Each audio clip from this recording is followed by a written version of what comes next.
Hey everybody, anybody who's a motorcycle or ATV enthusiast. I don't have an ATV, but here's a video that I can never find on the internet for the Central Hydraulics ATV motorcycle lift.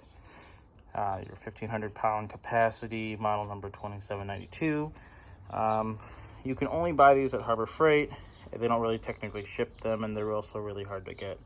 I ended up buying mine from some guy on Facebook Marketplace for a little bit less than the price, and I was in the need for one.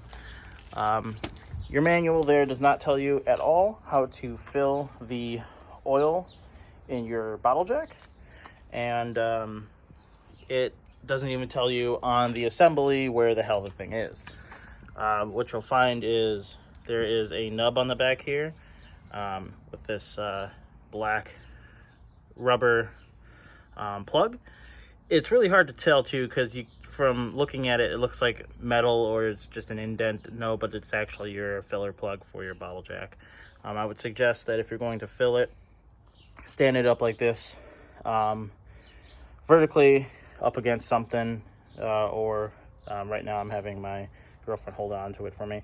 But you want to have it up this way, because if you try to pull this plug while it's in its flat position, it will ooze a lot of oil everywhere. So the reason why I'm showing you guys this is that when I bought this, when I was depressing the jack lift, it was taking a really long time to come up. So I was thinking that a lot of other places said that sometimes these are shipped with low oil. So I bought some STP jack oil hydraulic from my local AutoZone. You could get them at Walmart or any automotive store. It comes in a cool bottle with a little nozzle here.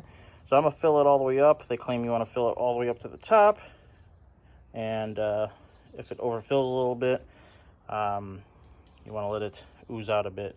The other important thing is that when you're gonna fill it, make sure it's decompressed all the way down, or else you're gonna put too much in it and it's gonna have problems pumping the jack upwards if it's not all the way down.